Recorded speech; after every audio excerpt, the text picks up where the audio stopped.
Whoa. Okay, let's see. I think this will work. Um,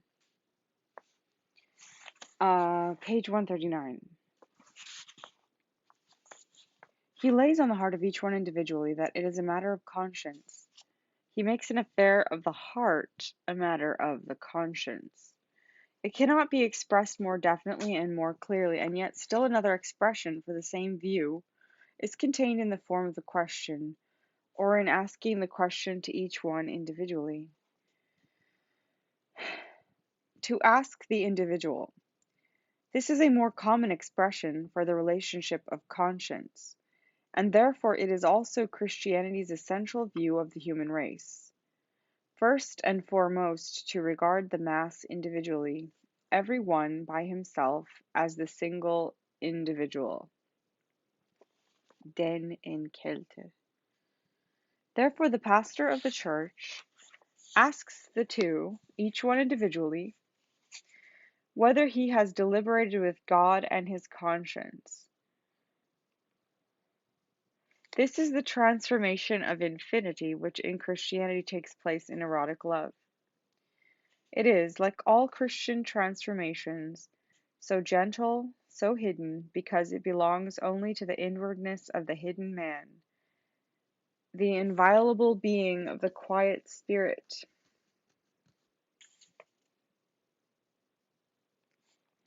What abominations has the world not seen in the relationship between man and woman?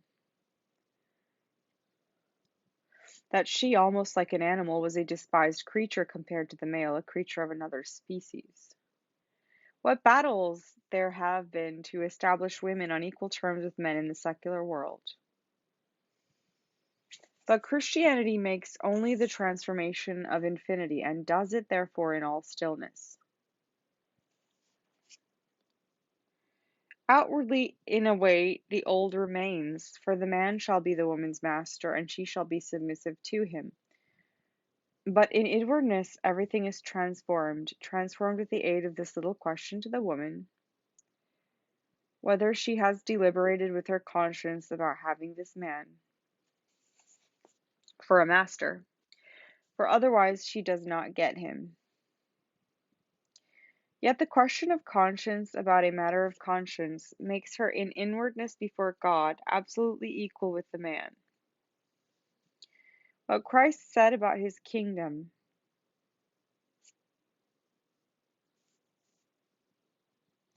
that it is not of this world, holds true of all that is Christian.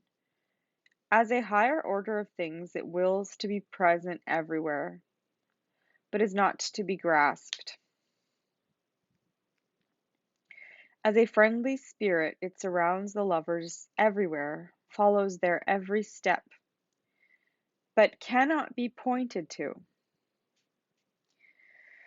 In this Christianity wills to be a stranger in life because it belongs to another world. It is strange in the world because it is meant to belong to the inner man. Foolish men have foolishly busied themselves in the name of Christianity to make it obvious in the world that that women have equal rights with men. Christianity has never demanded or desired this. It has done everything for woman, if she Christianly will be satisfied with what is Christian. If she will not, for her loss she gains only a mediocre compensation in the little fragmentary externals she can win by worldly threats. So it is with marriage.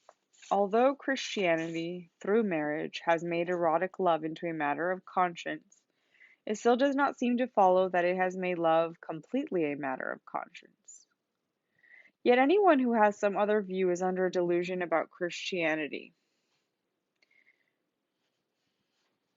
Christianity has not discriminatingly made erotic love a matter of conscience, but because it has made all love a matter of conscience, it has made erotic love that too.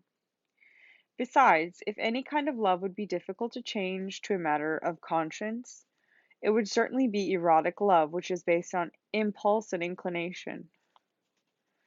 For impulse and inclination seem quite adequate in themselves to decide the question of its presence or absence. And to that extent, erotic love seems to have strong objections to Christianity, just as Christianity has to it. When therefore two people love each other, something they themselves must know best, and there is nothing else to hinder their union, why then make difficulties, as Christianity nevertheless does, by saying, no, they must first answer the question whether they have deliberated with God and their conscience. Christianity never seeks to make changes in externals, neither does it seek to abolish impulse or inclination. It seeks only to make an infinite change in the inward man.